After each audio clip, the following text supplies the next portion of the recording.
Skovbakken er den dyreste klub i Aarhus Kommune. For et 9-årigt barn koster det 1150 kroner for et år på træningsbanerne. Vi satser på at tilbyde et kvalitetsprodukt. Det tror vi er vigtigt for forældrene, når de skal have deres børn til at gå til fodbold.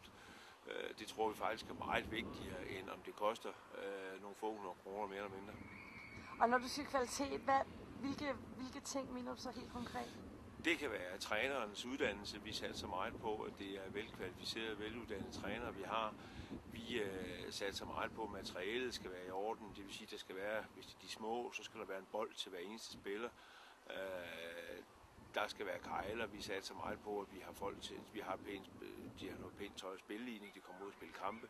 Sådan nogle ting. Der er en lang række omkostninger, som betyder, at kontingentet ikke engang dækker de faktiske omkostninger ved at drive en fodboldklub. Få kilometer derfra har Hasle Boldklub hjemmebane. Her slipper forældrene med 650 kroner om året, men er de villige til at betale 1150? Så kan det godt ske, at jeg havde overvejet det lidt. Jeg ved ikke, om der er nogen, der er så dyre her i Aarhus. Det kan godt ske, men så har jeg nok overvejet lidt mere. Hasles ungdomsformand Brian Rasmussen har en forklaring på Skovbakkens høje priser. Vi sender selv spillere til Skovbakken, hvis vi har nogle spillere, som er nogle store talenter, og vi kan mærke, at de har brug for noget mere end det, vi kan give dem her. I Hasle fokuserer de mere på respekt og god opførsel. Og så lægger vi vægt på det sociale. At der er sociale tiltag for alle spillere. Og at alle kan være med. At det ikke er alle spillere. Der er ikke nogen, der betaler kontingent her, som ikke spiller kampe.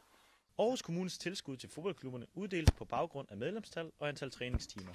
Klubberne er på den måde ligestillet. Men hvad mener politikerne om prisforskellen?